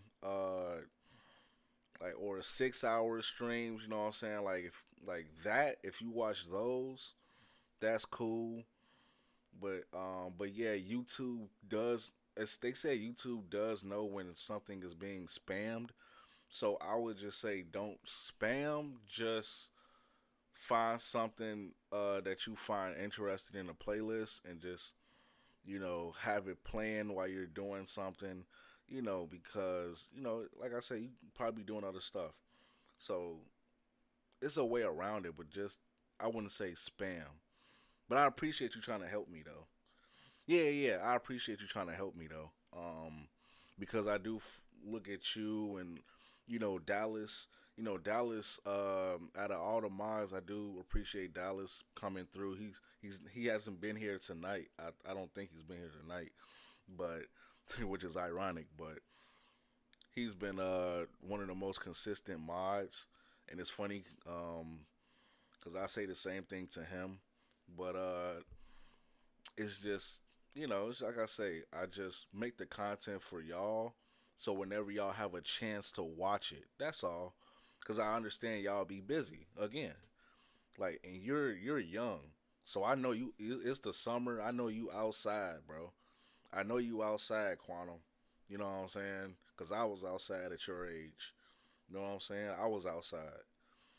So I can't fault people at your age or older for having other things going on. You know what I'm saying? Y'all got real shit going on. You want to be with your friends, your family. You know what I'm saying? So like I said, when you have time to watch it, go ahead. Like, if you got when you got downtime, mostly when you have downtime and you be like, let me see what Donzilla posted, or let me see, oh, he did a Star Wars stream, let me see what this about. You know what I'm saying?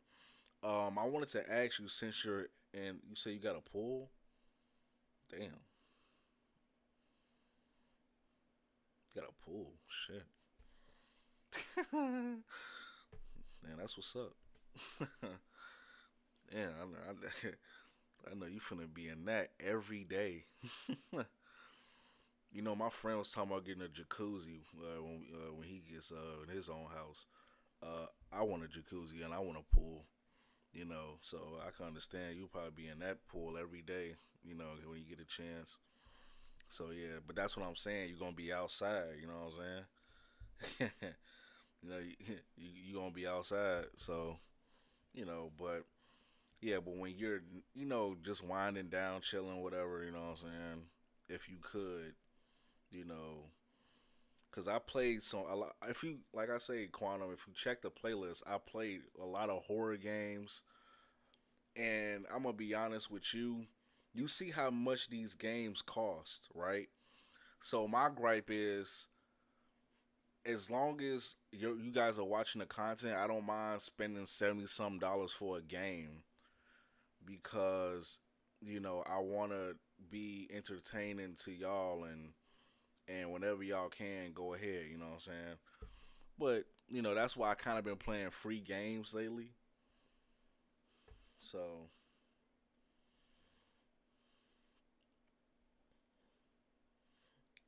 I need. You said I need to ask. What I need to what I need to ask.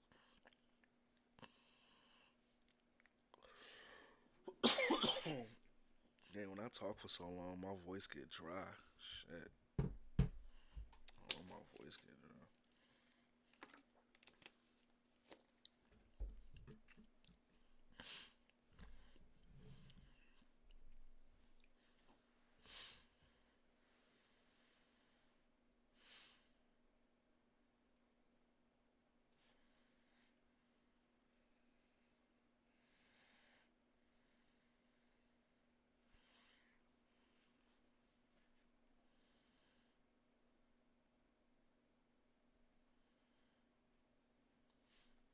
But yeah, as far as that go, that's all I really ask from y'all is just, But yeah, if you can, yeah, just have my videos playing like in the background or whatever. You get a chance or whatever on the different devices, because I know if you're using your phone, if you got a TV in your room or whatever, or vice versa, you know what I'm saying? So yeah, that's all. Could have angered the ghost they were trying to communicate with by taking their hands off the glass. I'm sorry, this video. My wife almost divorced me. I ain't gonna lie. I'm done watching this. This shit was ass. This was ass. What the fuck? Sometimes the creepiest things aren't ghosts.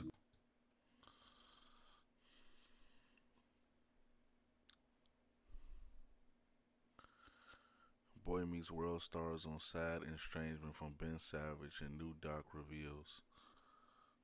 Whoa.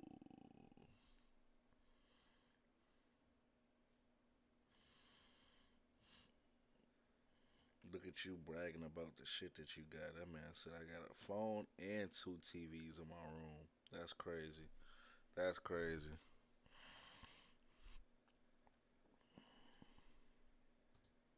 I've only ever done this once before for a film, which was Flow. It's me begging you to go see a specific film in theaters because it deserves to have a really strong run in the cinema. The Furious. Matter of fact, before I finish watching this video, I know this is a crazy pause. It's a crazy pause.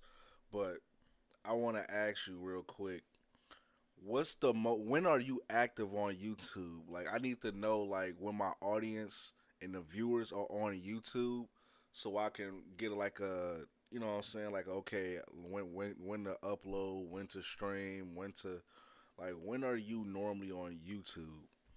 I am a massive fan of martial arts movies. I grew up on them. That put hair on my chest. Notably, everything Jackie Chan ever made, basically. We had all of it on VHS. And martial arts films don't come around super often these days, unfortunately, but when they do, they're usually a treat. The Furious is more than a treat. It is a 5-star, full-course dining experience that walked me home, had sex with me, and promised to call me tomorrow. This film was extraordinary. I've often talked about how The Raid Redemption is one of my favorite action movies of all time. I think it is just a bona fide masterpiece. And I would confidently say The Furious is up there in that conversation. And that's not something I do willy-nilly. I don't put that prestige out there lightly. The Furious is that good. So I strongly urge you, if you are a fan of action films, specifically like just good old-fashioned martial arts films, kung fu movies, this is a must-see. The people in my auditorium were going ballistic because it was super hype. And like, I imagine that's probably a universal experience when watching something like this. Like, it is hard not to get invested in hype, like watching it.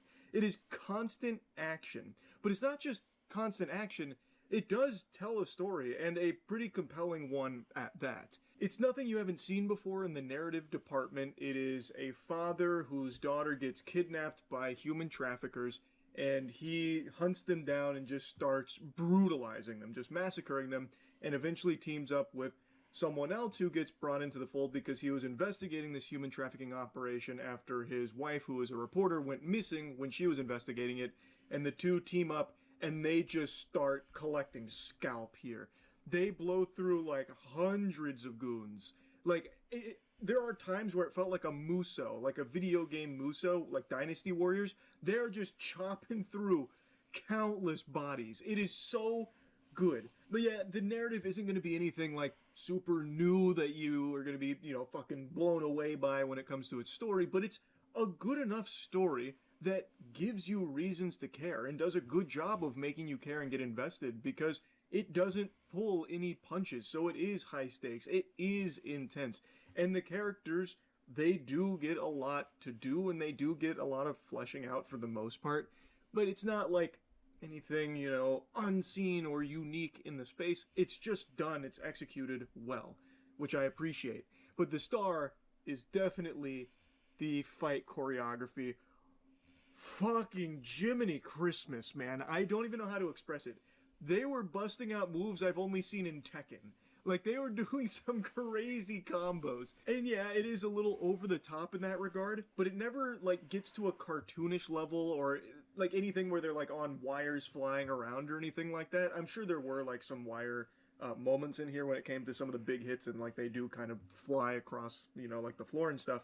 But it felt very grounded. It felt like real martial arts that was taken to a absurd degree. It was breathtaking watching these fights.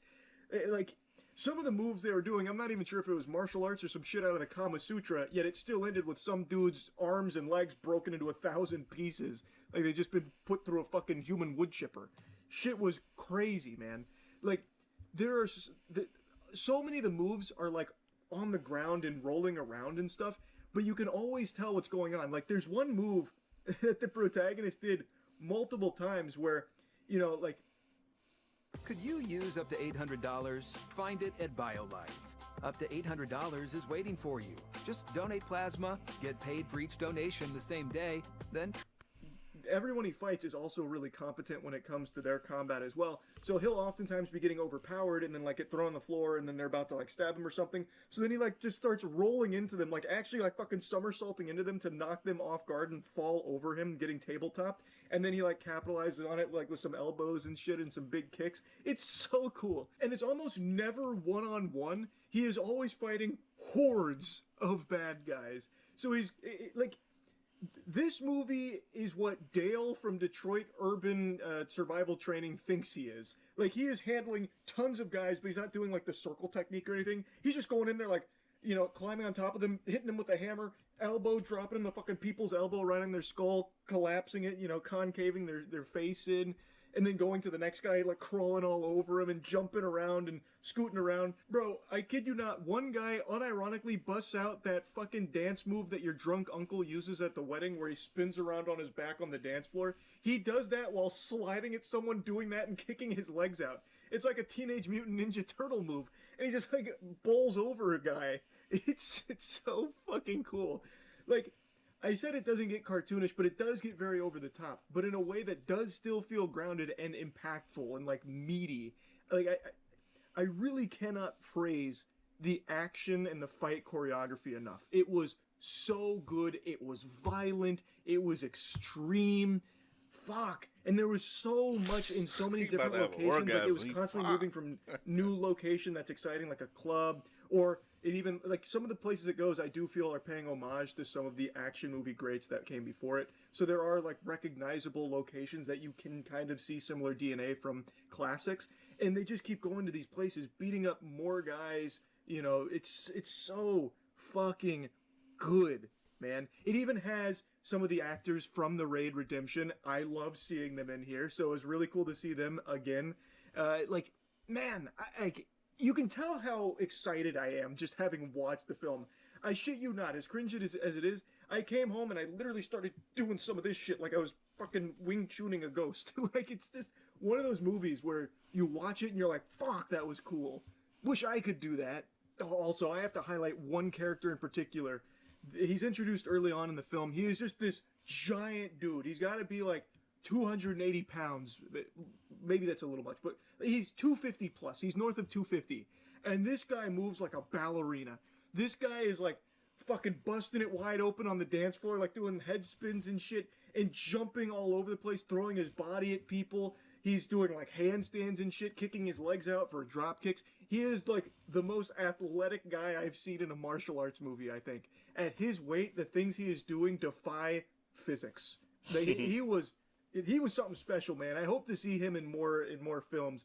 And if he's been in other films, someone's got to let me know. I've got to see more of that guy's work. Shit was crazy watching him go to town.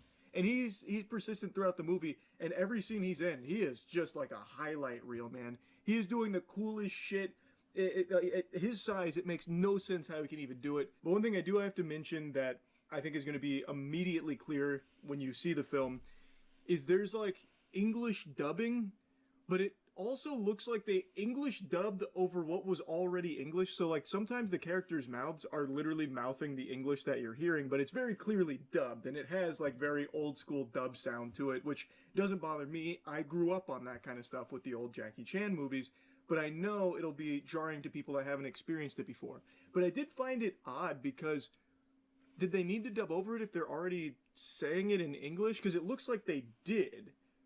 So, like, I'm a little confused on exactly why that was the case. I'm not really sure. It doesn't take anything away from the film in any way, shape, or form. Not for me, at least. I thought it was still great.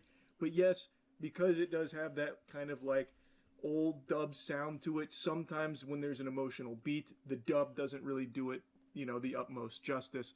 So something to mention there. But anyway, I think it is a must-see film. I really do. I had such an incredible time watching The Furious. I highly recommend it. I really, really, really hope this has a strong word of mouth and a good run in the cinema, because it definitely deserves it. This shit slapped. Anyway, that's really about it. So, yeah. Well, shit, hey, you heard the man. Shit. Said it slapped. I'm probably gonna watch this off stream though. Probably gonna watch it in the living room. Holy shit! What was? Damn, a lot of. What's going on my CPU, bro? Like shit annoying.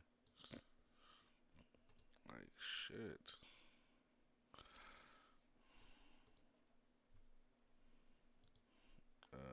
But yeah.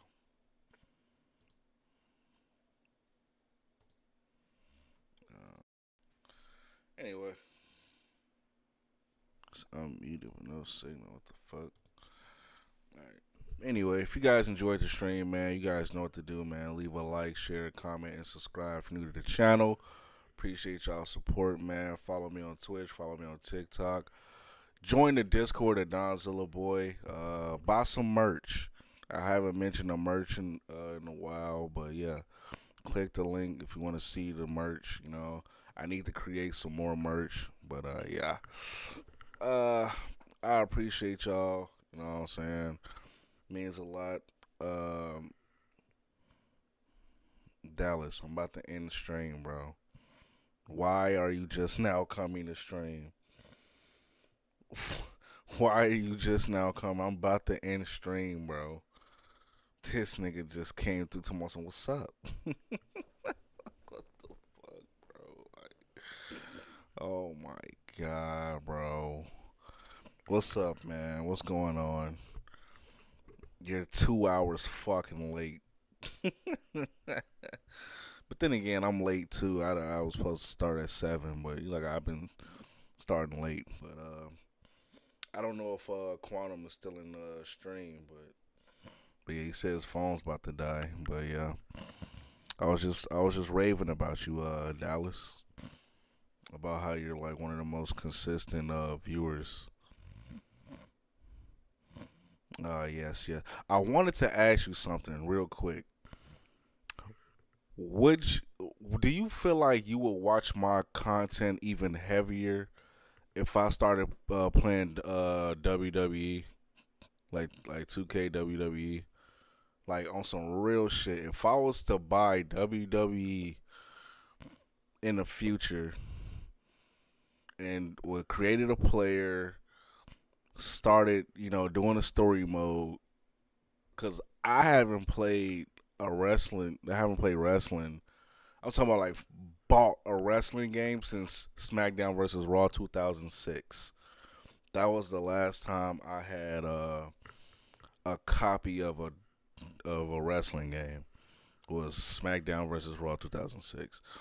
I guess I used to be heavy into wrestling just like you, bro. But at some point, basketball took over, and so basketball really put me in the chokehold for real. So I got out of wrestling. I think I was only into wrestling because I like to. As a kid, I was very energetic, and I just like to, hop all over the place, jumping off shit. You know what I'm saying? When you're at the playground on the monkey bars, you do a dumbass backflip, almost break your neck. Just stupid shit. Jumping off tall shit, like you just jumping off shit, so that's why I was really into wrestling. Rey Mysterio. I didn't like Randy Orton. I fucked with Shawn Michaels. Triple H, I was like, he alright. I fuck with Stone Cold. I didn't really know The Rock like that. I did fuck with Batista because, Batista had the Batista bomb. And he because he was swole as fuck. He would pick you up and just slam you. I didn't like big motherfuckers like the Big Show because I feel like that shit was unfair. These motherfuckers 6'7", 300 plus fucking pounds, and can just fucking do one leg drop. I did fuck with The Undertaker. I didn't fuck with Kane. But, yeah. Let me, my phone on 2%. But yeah, so yeah, that's something I thought about. I said, well, he's always talking about wrestling, so fuck it, I might, make wrestling content just for you, man, because you've been one of the most consistent viewers. You, K-Wrestle, Quantum, here or there, like he was just here. I don't know if he's still here, but Quantum. I hope Jesse's all right, man. I really hope Jesse's good. It's been a while. Oh, Dez, he's been back and forth when he could be. Yeah, I mean, shit, who knows in the future. I might, play wrestling with you, you know what I'm saying? Like I say, like, I know I don't play, games that much as far as, like, playing with my viewers, but that would be something I would, play with a viewer. But yeah. But yeah, I think about getting that game.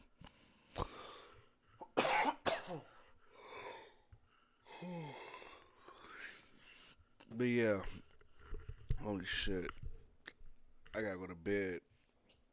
But I appreciate you coming through.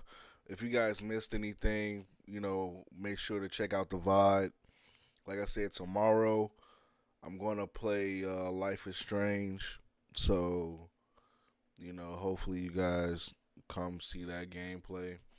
If you missed the ending to Star Wars Outlaws, check that out. But yeah, I really appreciate y'all.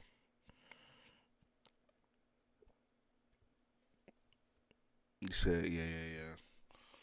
Yeah, I just want to try to, Oh yeah, but yeah, if you see my if you see my reaction to the Fable, I ain't gonna lie, man.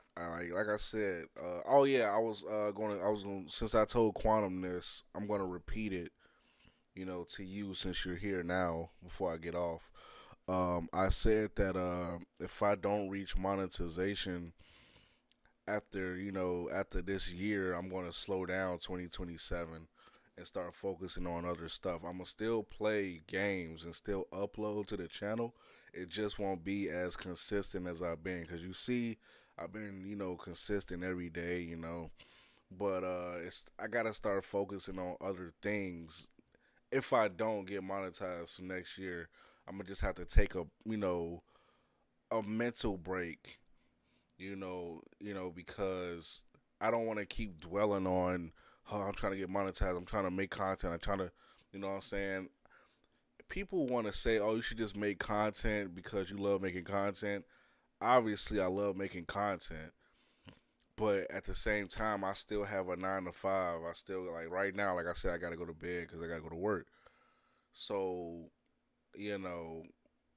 I still got to start doing other things other than just playing the game and, as far as like streaming and stuff like that. Like I want to, because it might come back to the part where, where I'm making content, Dallas, but it's uploads. It's not streaming. It's me, like it's off stream uploads, stuff like that. Cause I do love streaming. I do like talking to y'all. That's why a lot of times when I'm not talking, it's because nobody's in chat. I know they say practice just talking and talk. I'm not finna just be talking to nobody, bro. Like, I can't do that.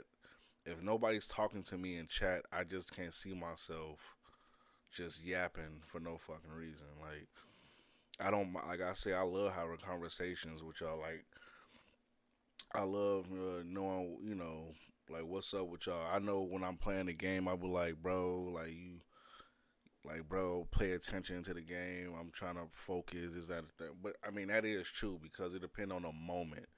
It's a moment where it's like, okay, I'm going to wait till this, down the third. Because I don't want you, like I said, I don't want you saying something to me or asking me something.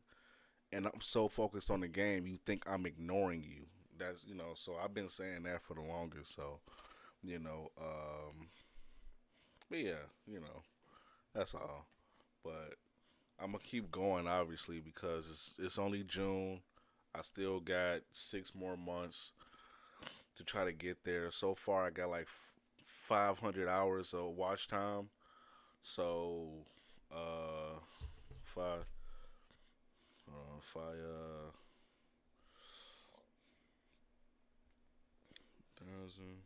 that's fine. So I still got 2,500 hours to go,